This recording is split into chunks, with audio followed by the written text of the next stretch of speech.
Hey everyone, I'm Jessica Kramer with MRCTV. Today we're speaking with Ian Pryor, Senior Advisor at America First Legal and Executive Director of Fight for Schools, who has a back-to-school checklist for you parents to combat wokeism at your child's school. Ian, we're so happy to have you on. Thanks for having me. So you wrote an op-ed for Fox News on how parents can fight back against what you call the educational industrial complex. Can you explain a little bit what you mean by that and who you think is behind it?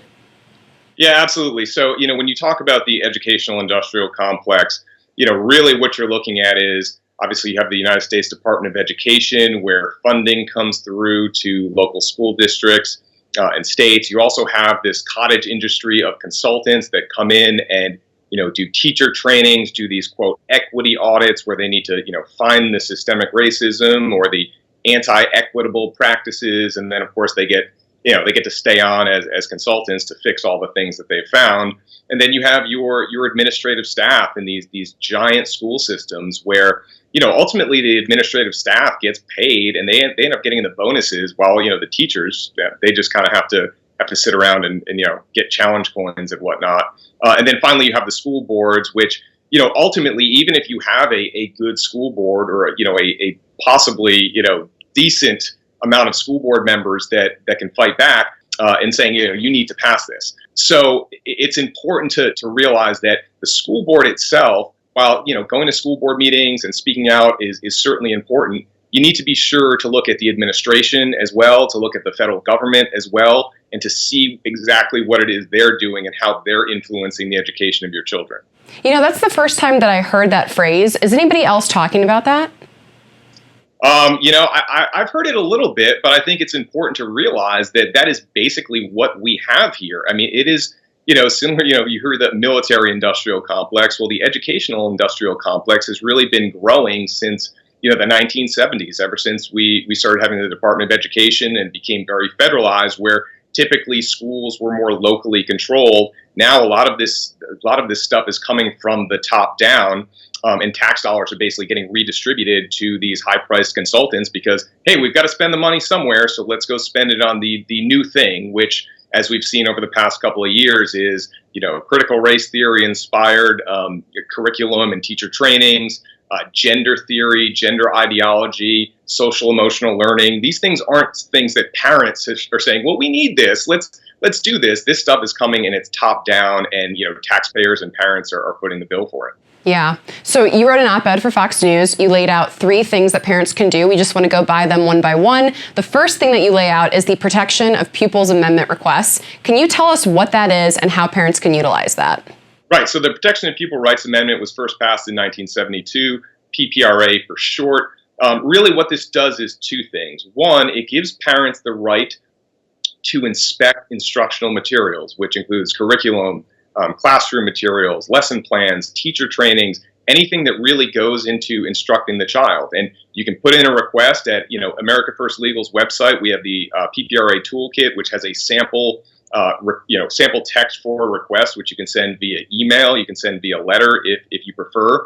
And then you can go in and you can review the materials that you've asked for. And they can't charge you for it. They're bound by federal law to let you do that. Now, several states also have their own version of this. So it's important to look to the state law to see what the state law says. But for the most part, they're very similar to what the PPRA says. The second piece of the PPRA that is important are surveys. So there are certain topics that schools cannot survey the students without giving the parents reasonable notice and an opportunity to opt out. So things like religious beliefs, sexual behavior and opinions, things that have to do with family relationships with your minister or lawyers.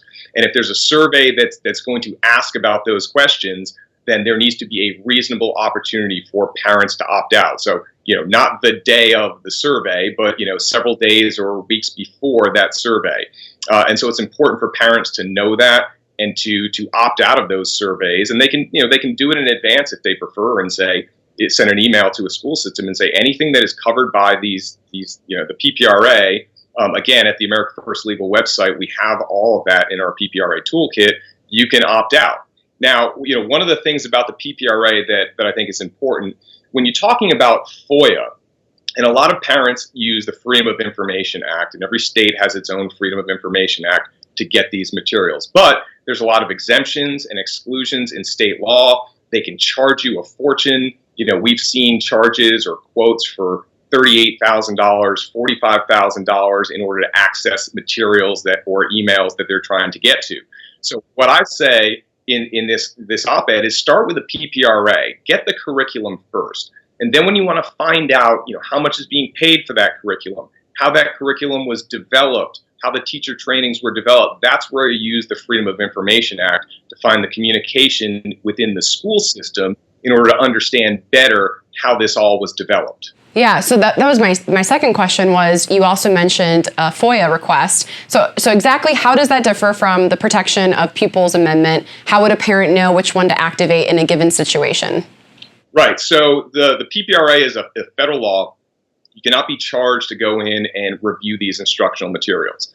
But when you send a Freedom of Information Act, it's going to be bound by state law. So there's going to be a whole host of exemptions and exclusions. So for instance, in everyone's favorite county where I live, Loudoun County, the superintendent of public schools is now saying that any of his emails are exempt from disclosure because they fall into a specific category of exemptions or exclusions within the Freedom of Information Act. Now, I have my doubts whether that's legally valid. You're going to come across those kind of things. They're going to say, well, the attorney was on this email, so we can't give it to you. Or, the superintendent, it's part of his papers and records, so we can't give it to you. Or a concerned student record, so we can't give it to you. And then once they do produce it, they'll redact things, and then they'll charge you. They'll say it's going to cost X amount per hour in order to go through all the emails and documents. So if you want this material, it's going to cost you, $2,000. That's a very inefficient way to do things. So if you start with the PPRA, get the curriculum, and then you move into FOIA in a very targeted way. And it's very important to make sure that it is targeted. So you want to have your date ranges. You want to have specific terms. You don't want this giant request, all emails about critical race theory for the last 2 years. They're going to come back to you and say, that's, 100,000 pages and it's going to cost X amount. No, you want to base it off of what you found in the PPRA and say, well, I want all emails between the school system and this consultant between these two dates that mention, these 4 terms, critical race theory, culturally responsive learning, equity, etc., so that you make it as targeted as possible, which makes it harder for the school system to claim those exclusions, to claim those exemptions, and to charge you these exorbitant rates to produce it. Yeah, so once the parents have the information, I think the most important point was the third. You say parents shouldn't be afraid to sue the school system. Is America First Legal a good resource for parents if they have a question on what they should do with information that they've gotten? Yes, absolutely. Our Center for Legal Equality is committed to ensuring that we're protecting parents and that we are holding these school systems accountable. And, one of the things I've learned over the past year and a half is that these school board meetings and these school officials, you can go and you can make a stink at a school board meeting. They can get bad press, but ultimately they're not going to move, and they're not going to be held accountable unless the courts are forcing them to be held accountable because they are violating either constitutional law, statutory law, or perhaps local ordinances. And so that's one of the things with America First Legal. Obviously, we have cases in Tredyffrin, Pennsylvania, the City of Philadelphia school system, Loudoun County Public Schools. We've also filed requests to the Department of Education in Cedar Grove, New Jersey, asking, hey, what's going on with this PPRA investigation? So we do a whole host of things, whether it's litigation, whether it's following up on PPRA requests, guiding parents, consulting with parents, because ultimately, for a long time, I think you saw that parents didn't want to litigate with school systems. They were afraid of the backlash, how that would impact them, how that would impact their children. But over the past 2 years, I think what you've seen is that parents are fed up. They've had enough. They're willing to take these things to court and hold them accountable, hold these school systems accountable where they violate the Constitution or statute. I'm glad that they are.